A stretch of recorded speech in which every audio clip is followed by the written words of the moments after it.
Podcast e leina la yone ke Moitsi, Know Him or Her podcast. Maitlhomo a one ke go itse batho ba bantsi ba leng gore ba tshamekile karolo e tona mo puong ya rona ya Setswana. Motho o tla botsa gore wena o mang, o re wena o tla ka Moitsi. Ka leina ba bantsi ba tle ba mpitse ba re ke monna Motswana. Mme ga o mpona ke le mo Moitsi podcast, itse fela gore o bua le lla ke Kgosimang. Mme bontsi ba nako batho ba tle ba ipotse gore tota monno wa Motswana kgotsa la ke Kgosimang ke mang. Ke atle ke ba re ke re tota ke morwa Kgosimang. Ke setlogolo sa Matebele a mantshonyana a bora mesega wa maitsukula a kaname. Ke moseane tota, ke mofurutshi. Ba re ramesega o ne le ramesega yo le rumo le madi. Ba re ke ngwana ga tlhatlholo tlhatlhole o na ba fela pitsana mo legalapeng go sena molelo ya be sa le tuka e butswa a ba fefa setšhaba sa gagwe ka lerato ka boitumelo. Ke ka mo re tlileng ka Moitsi, Know Him or Her podcast, gore re itsane, gore re ikitse re le Batswana. Mme maitlhomo a Moitsi ke one ao, ga gona mang gape. Ra go leka ka bojotlhe gore 70% of the podcast or 60% will be done ka Setswana. 40% e setseng ra go itlogela other African languages. Sekgowa se tla sa bofelo for a change, ebile re tlo go leka go dira jalo ka bojotlhe.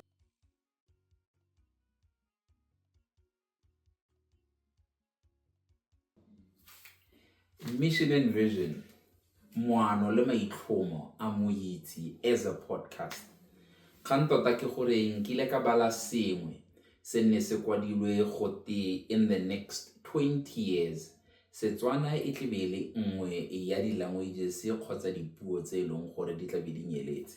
It really caught my attention gore what the hell, because Setswana se is the only thing that I can identify myself. Setswana se is the only thing se leng gore se ntira gore ke nne motho e leng ene. That is why ka bona go tshwanna gore a ko re dire podcast e leng gore 60% of the time mo podcasting ra go bua Setswana gore se seke sa nyelela. Gore nna ka bonna, if I have to be selfish, ke batla gore bana ba banake ba kgone go lebella podcast ya Moitsi a be ba re motho o kiwo, ra rona mogolo kiwo ga e le gore o ne a kgona go bua Setswana ka mokgwa se buang ka teng, rona re tla palelwa keng. Ke one moano le maitlhomo.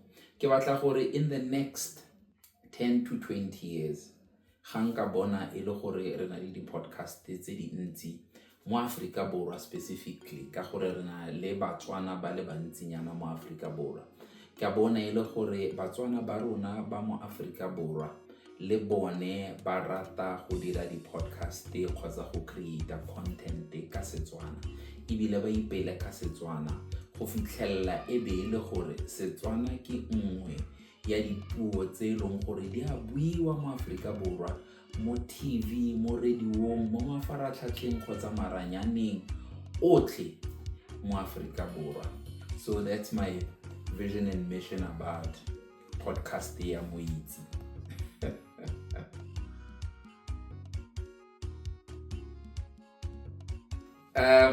Ke eng se leng gore se tlo go farologanya Moitsi podcast from the podcast tse dingwe? Ke tsaya gore potso e ke potso e botlhokwa. So lo sa ntlha se leng gore will differentiate Moitsi from other podcasts is the language itself. Ke ra gore ra go bua Setswana bontsi jwa nako.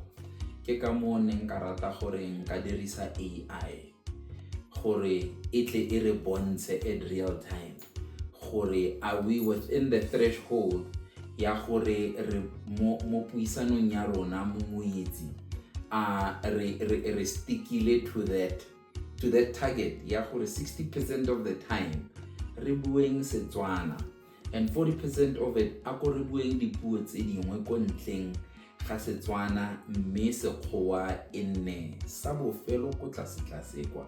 So there is one thing se leng gore sa go tlisa something different to the podcasting world. So se sengwe sa bobedi ke gore podcast e tota maitlhomo a yone ke gore re rute ka Setswana. That's the first priority. Tse dingwe dipuo jaaka seZulu, seXhosa, seNdebele, seVenda le seTsonga di tlatla ko morago, mme maitlhomo e le gore rona re le ma-Afrika re kgone go ikitse. Ke ka moo ke reng ke atle ke re respect what's others and love what's yours.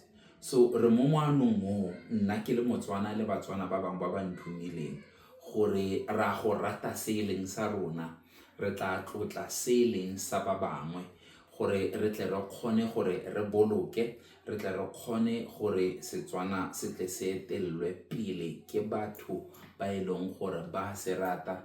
Ebile ra go bitsa, we will try by all means to interview batho ba le bantsinyana ba e leng gore ra ba itse, la re ke di-celebrity, la gore la ba itse ka gore ke di-celebrity, gore ba re etele ba tle gore tlotlela ka matshelo a bone ka sone Setswana se. Imagine batho ba ba tshwanang le bo DJ Fresh a lefa a bua le rona ka Setswana. Imagine batho ba ba tshwanang le bo Mme Connie Ferguson a lefa a bua ka Setswana, bo Mo Molemo, bo Tuksenganga, batho ba ba tshwanang le bo Khulichan, batho ba ba tshwanang le bo Casper Nyovest mo Soufareng ba ntse fa ba bua ka Setswana. It resonates differently. Ga o le ngwana Motswana o utlwa Motswana o mong o eteletseng pele o batho ba mmitsang ba re ke celebrity a setse a le ko pele ebile a bua ka Setswana, it lands differently. Ke ka moo nna ke reng a ko re direng Setswana fashionable ebile re kgone go se dira economically viable again by doing something like Moitse podcast. Batho ba ke batlang ore ke eletsang gore nka ba interviewer mo Moitse ba bantsi man, ba bantsi ebile ke tshaba le gore nkare ke a ba bua, mara I will just say this, gore go na le mongwe o e leng gore ga sa tlhola le mo lefatsheng le le ka kwano, ne le Rre Kgosi Mangope, for his leadership, for the love that he had for the language itself ya Setswana, for gore ne le motho na rata batho ba gagwe jaaka nna tla re bitse a re batho ba me. Motho o mongwe wa bobedi ke Mme Connie Ferguson.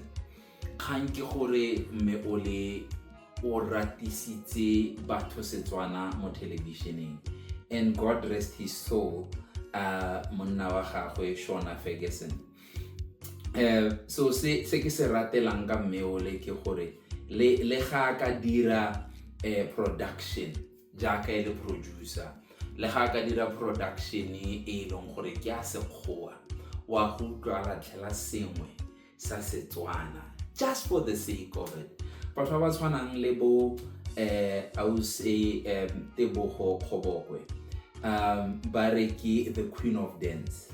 Ke batho ba e leng gore ke Batswana ba e leng gore bontsi ba rona re le Batswana ra tle re ikobonye and think gore there is no figures tse leng gore re ka di dirisa gore di re inspire. Batho ba tshwanang le bo Casper Nyovest, ga o tsaya Refilwe o tla bona gore ga ka bua Setswana on camera, bana ba bantsi ba e leng gore ke ba ko Northwest specifically ba go simolla go nagana differently about, hey, nka dira selo se sa hip hop and I can do it ka Sekgowa le ka Setswana and still make it big.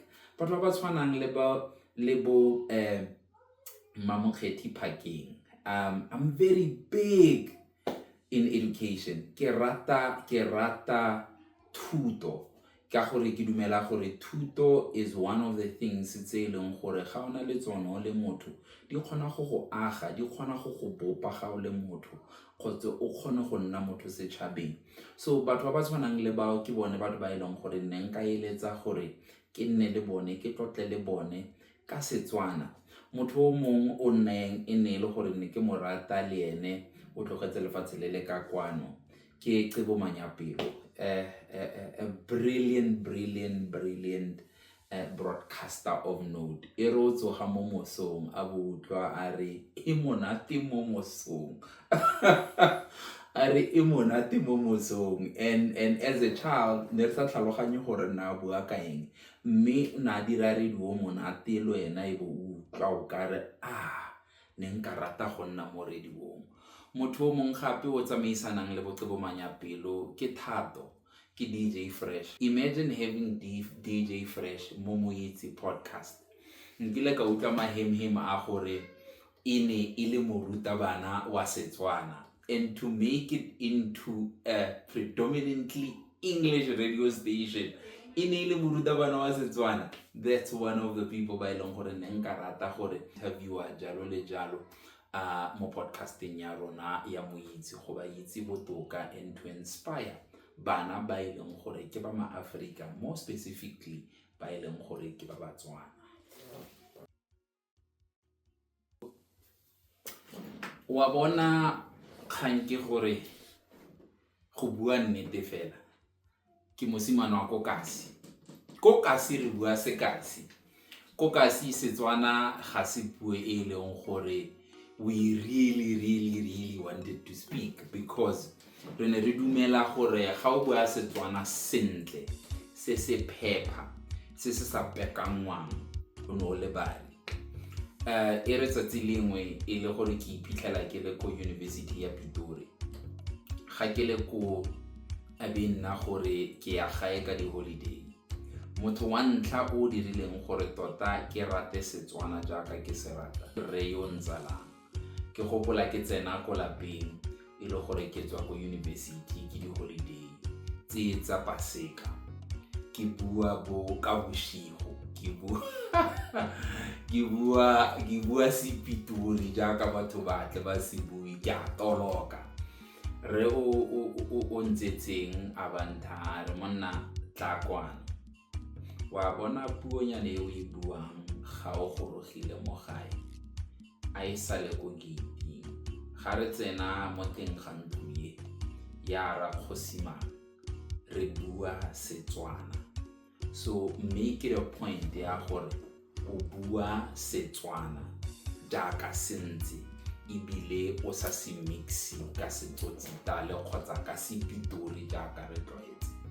And that's when I realized gore I'm losing myself. E really ga ke boela ko university ka nako eo after the holiday, ke ga ke ela tlhoko ke simolla go nna conscious ha motho a ka dirisa lereo la se gore ke na le ditsala tsa maZulu ba bua seZulu sa bone, ke na le ditsala tsa maVenda ba bua seVenda sa bone, ke ne ke na le tsala ya Mopedi o bua Sepedi sa ko ga bone, Mosotho o bua Sesotho sa ko ga bone. And then that's when I started realizing. But then it came out of gore ke rata sa me mo goreng ga ke tlotle sa ba bangwe, e le gore dipuo tse dintse yanong ke simolla go itsenya dikhurumelo mo ditsebeng tsa me, ga ke batle go di ithuta ebile ga ke batle go di itse. I'm just focused on this. Mme so se sengwe ke gore gape ke ne ke lebella Boraitlhwane, ke ne ke lebella bo Malonya, ke ne ke lebella bo ke Morwa Monatong, ke ditori tse eleng gore ne ke di lebella go gaetsho ko lapeng. Radio e tshamekile karolo e tona thata mo matshelong a rona jaaka ke setse ke kaile gore nero o no reetsa borre go itse Modimo Phakela wa Sontaga mo Elekereke, Mantaga no reetsa batho ba tshwanang le borre Cebo Manyapelo kgotsa le bo Dimos, e re mo gare ga beke jalo a bo reetsa borre Modise. So ke batho ba ileng gore kgotsa ke dilo tse ileng gore ke tsone tse di nthotloeditseng gore ke tse Setswana ke se rate, ke batle go se nene ke etsa ebile ke se boloke jalo jaaka mpa ya motsetsi gore se ke sa nyelela. Mme ke se ka lebala dibuka tse di badileng ko dikolong, also very important gore batho ba tshwanang le bo Raditladi, Raditladi, batho ba tshwanang dibuka tse di tshwanang le bo Dintshuntsho tsa Lorato, Matlhoko, Selolo sa Mmoki. Those were the books now that I started gathering le gore ke di rate ke di bale dibuka tse di kwadilweng ke bo Dr. Legodi ke doctor ya Setswana. Those are the kind of things tse leng gore di mpontshitse gore no man Setswana ke a se rata ebile di a ntlhotlhoetsa yalo gore a be ke lefa mo letsatsing la gompieno ke itlotlomatsa ebile ke le motlotlo ka Setswana. Ya moitse ya gompieno episode ke ya ntlha ke introduction ne ke ra fela gore re ikitsisi o tle o kgone go itse gore what is there to expect ka ntlha ya gore episode ya ntlha ke ya ntlha mara ke ya ntlha ya tseleng gore di a go nna dintsi kana ke bua ka ntsi ke bua ka ntsi o montsi sing 10 iseng 100 we are talking about in the thousands gore ana ga ke dira jana ka be ke profeta gore moitsi e tle go gola ga e tle go godisiwa ke maina a matona a ntse ke bua ka one a tle go godisiwa e tle go godisiwa ke wena le nna ordinary people ba ileng gore tsatsi le lengwe ga o batla go nna le podcast o batla go bua Setswana wa gore bitsa gore re tle go nna re bue re je lobebe la puo ya Setswana. Bona ke ne ke kopa gore o seke wa lebala go subscribe go commenta go share gore re tle re kgone go boela go go wena. Nna ke lela ke Kgosimane ke atle ke re fa o le motho a go nne le pelo e jegang a go nne le pelo e tshweu gonne pelo e tshweu ke yone pelo e tletseng bomodimo jaaka ke atle ke bue ke re kana modimo o ke lerato le ke modimo mme re tla kopana gape mo nakong e tlang fa modimo le badimo ba ratile ke a leboga.